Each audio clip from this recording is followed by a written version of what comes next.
नमस्कार मित्रांनो, मी शुभम पवार. मित्रांनो, सरकारकडून विविध प्रकारच्या योजना राबवल्या जातात. या योजनांमध्ये या सुद्धा योजना आहेत ज्या की पशुसंवर्धन विभागाअंतर्गत राबवल्या जातात. या योजना सुरू झालेल्या आहेत ज्यामध्ये शेळी मेंढी गट वाटप योजना असेल, गाय म्हैस वाटप योजना असेल, कुक्कुटपालन योजना असेल, अशा प्रकारच्या सर्व योजना आता सुरू झालेल्या आहेत. यासाठी ऑनलाईन फॉर्म तुम्ही भरू शकता. ऑनलाईन फॉर्म नक्की कशा पद्धतीने भरायचा आहे, अर्ज कसा करायचा आहे, A to Z माहिती तुम्हाला या व्हिडिओमध्ये सांगणार आहे. तर व्हिडिओ नक्की शेवटपर्यंत पहा. चॅनलवरती पहिल्यांदा आला असाल चॅनलला सबस्क्राईब करून ठेवा. अशाच प्रकारच्या महत्त्वपूर्ण व्हिडिओज तुम्हाला मिळत राहतात. तर चला मित्रांनो, व्हिडिओ सुरू करूयात.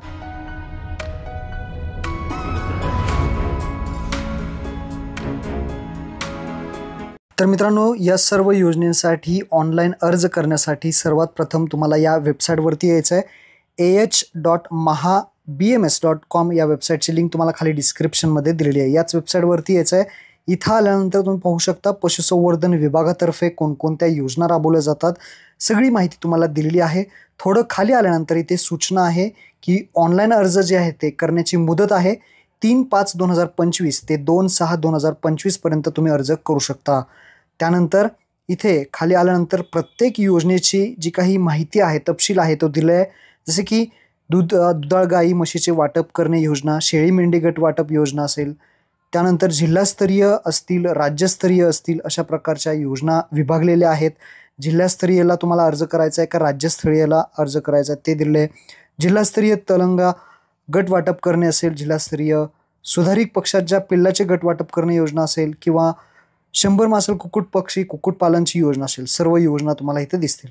यासाठी ऑनलाईन अर्ज करण्यासाठी किंवा माहिती पाहण्यासाठी इथे वरती ऑप्शन आहे योजनेचा तपशील. योजनेच्या तपशील या ऑप्शनमध्ये गेल्यानंतर इथे प्रक्रिया दिलेली आहे. प्रोसेस काय आहे, अगोदर नोंदणी करायची आहे. नोंदणी केल्यानंतर योजनेसाठी अर्ज करायचा आहे. अर्ज केल्यानंतर पात्र जे काही यादी आहे ती येईल. यादी आल्यानंतर त्याची स्क्रुटनी होईल, म्हणजे ॲटोमॅटिकली जे काही लॉटरी लागल्यानंतर त्यामध्ये निवड केली जाईल आणि त्यानंतर अंतिम निवड, कागदपत्र अपलोड केल्यानंतर अंतिम निवड जी आहे ती करण्यात येईल. तसेच वेळापत्रक आहे. इथे वेळापत्रक जे काही आहे ते पूर्णपणे वेळापत्रक तुम्हाला दिसेल. अर्जाची तारीख असेल किंवा बाकीच्या जे काही सूचना आहेत त्या तुम्ही इथे पाहू शकता. आता आपल्याला अर्ज करायचा आहे. अर्ज करण्यासाठी हा चौथा ऑप्शन आहे, अर्जदार नोंदणी, या पर्यायावरती क्लिक करायचं आहे. याच पर्यायावरती क्लिक करायचं आहे. अगोदर आपल्याला त्यानंतर सर्वात प्रथम आपला आधार कार्ड नंबर व्यवस्थित टाकून घ्यायचा आहे. त्यानंतर आपलं जे काही वय आहे ते वय टाकायचं आहे. आपलं पहिलं नाव टाकायचं आहे. त्यानंतर वडिलांचे नाव टाकायचं आहे किंवा पतीचे नाव, आडनाव टाकायचं आहे. पुरुष आहे का स्त्री आहे ते टाकायचं आहे. मोबाईल नंबर आपला टाकायचा आहे. ईमेल ID असेल तर टाका, नाही तर सोडून द्या. त्यानंतर जिल्हा आपला निवडायचा आहे. यामध्ये तुमचा जो काही जिल्हा असेल तो इथे जिल्हा निवडा. त्यानंतर तुमचा जो काही तालुका आहे त्या तालुका निवडा. तुमच्या गावाचं जे काही नाव असेल ते गावाचं नाव तुम्हाला इथे निवडायचं आहे. आणि त्यानंतर सगळ्यात महत्त्वाचं तुमची जात प्रवर्ग इथे निवडायचा आहे. जसं की SC अनुसूचित जाती सीमध्ये असाल तर. त्यानंतर सर्वसाधारण, जे जनरल असतील, ओपन असेल त्यांना ऑप्शन आहे सर्वसाधारण. अनुसूचित जमाती बाकी येत असतील तर ते ऑप्शन इथे तुम्ही निवडू शकता. तुम्ही ज्या कॅटेगरीमध्ये आहे, ज्या जात प्रवर्गामध्ये ते निवडायचं आहे. त्यानंतर जात प्रमाणपत्र असेल तर तुम्ही होय करू शकता, नसेल तर नाही करू शकता. सर्वसाधारण गटांना इथे जात प्रमाणपत्राची गरज लागणार नाही. त्यानंतर दिव्यांग प्रवर्गातून येत असाल, म्हणजे अपंग वगैरे व्यक्ती आहेत, ते जर तुम्ही असाल तर तुम्ही होय करू शकता, नसेल तर नाही करू शकता. हा ऑप्शन आहे. दिव्यांग प्रवर्गातून अर्ज करायचा, अपंग असेल तर होय, नसेल तर नाही. दारिद्र्य रेषेखाली पिवळं रेशन कार्ड असेल तर होय करा, पिवळं रेशन कार्ड नसेल तर नाही करा. शैक्षणिक पात्रता आपली काय आहे, ग्रॅज्युएशन झालं असेल, 10वी 12वी, प्राथमिक शिकला नसेल, सगळे ऑप्शन दिलेले आहेत. नजीकच्या 3 महिन्यातील आटचं क्षेत्र तुम्हाला किती आहे असेल तर टाका. काही माहीत नसेल यामधलं तर सोडून द्या हा ऑप्शन. त्यानंतर रेशन कार्डचा नंबर विचारला जाईल. आता रेशन कार्डचा नंबर म्हणजेच रेशन कार्डचा 12 अंकी नंबर विचारला आहे. रेशन कार्डचा 12 अंकी नंबर रेशन कार्डवर असेल किंवा रेशनदार दुकानाकडून घ्या, किंवा मेरा रेशन ॲपमधून तुम्ही ते आधार नंबर टाकून काढू शकता. त्यानंतर बँकेचं नाव टाका. तुमच्या कोणत्याही बँक तुमची असेल त्या बँकेचा खाते क्रमांक, अकाउंट नंबर, IFSC कोड आणि ती शाखा, बँकेचा तपशील द्या. अर्जदाराचा फोटो हा 800 KB पर्यंत तुम्ही JPG, PNG मध्ये अपलोड करू शकता. फोटो आणि सही अपलोड करायची आहे. त्यानंतर अर्जदाराच्या कुटुंबातली माहिती द्यायची आहे. सर्वात पहिल्यांदा तुमच्या कुटुंबामध्ये, तुमच्या रेशन कार्डमध्ये पुरुष किती आहेत आणि स्त्रिया किती आहेत हे विचारलं आहे.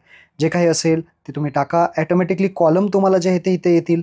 समजा मी इथे टाकले पुरुष 2, स्त्रिया 2, तर इथे 4 कॉलम आलेले आहेत. तुम्ही जर 0 टाकलं तर काही येणार नाही. तर इथे पुरुष किती आहेत ते पुरुषांसाठी कॉलम इथे टाका. तसेच स्त्रिया किती आहेत त्या स्त्रियांसाठी इथं ॲटोमॅटिकली कॉलम येईल. आता इथे आपल्याला माहिती त्यांचा आधार कार्ड नंबर जो आहे तो भरायचा आहे. जे काही व्यक्ती आहेत रेशन कार्डवरती त्यांची नावं इथे टाकायची आहेत, त्यांचा आधार नंबर टाकायचा आहे. ते पुरुष आहात का स्त्री आहेत ते जे नावं तुम्ही टाकलेत त्यानुसार तुम्ही इथे सिलेक्ट करायचं आहे. त्यांचं वय प्रत्येकाचं किती आहे तुमच्या रेशन कार्डवरील व्यक्तींचं इथे नावं सगळी तुम्हाला व्यवस्थित टाकून घ्यायची आहेत. ही नावं टाकल्यानंतर खाली यायचं आहे. आपल्याला नियम आणि अटी ज्या आहेत ते मान्य आहेत असं टिक करायचे आहे आणि पुढे चला या बटनावरती क्लिक करायचं आहे. सगळी माहिती वाचून घ्यायची आणि अर्ज सबमिट करायचं आहे. पुढे घ्यायचं आहे. पुढे आल्यानंतर आपली नोंदणी झाली आहे. पुढे चला बटनावरती क्लिक करायचं आहे. इथे हे बंद करायचं आहे. बंद केल्यानंतर आता आपल्याला पुढची स्टेप येते ज्यामध्ये आपल्याला योजना विचारले जातील. तुम्ही कोणत्याही योजनेसाठी तुम्हाला अर्ज करायचा आहे. तुम्ही ज्या योजनेसाठी एलिजिबल आहात, पात्र आहात त्या योजना तुम्हाला दाखवल्या जातील. कोणत्या योजनेसाठी तुम्हाला अर्ज करायचा आहे ती योजना तुम्ही इथे सिलेक्ट करू शकता. एक करू शकता, अजून करायची असेल तर अजून सुद्धा करू शकता. जी योजनेसाठी तुम्हाला अर्ज करायचा आहे ती योजना तुम्ही इथे सिलेक्ट करा आणि त्यानंतर पुढे जावा. तर इथे जे योजना आहे ती इथे आपण सिलेक्ट करूया. पुढे आल्यानंतर तुम्हाला थोडं खाली यायचं आहे. खाली आल्यानंतर तुम्हाला इथे पर्याय निवडायला एक ऑप्शन दिला आहे. अर्जदार महिला बचत गटाचे सदस्य असेल तर होय करा, नसेल तर नाही करा. अर्जदार भूमिहीन आहे का, भूमिहीन असेल तर होय करा, नाही तर नाही करा.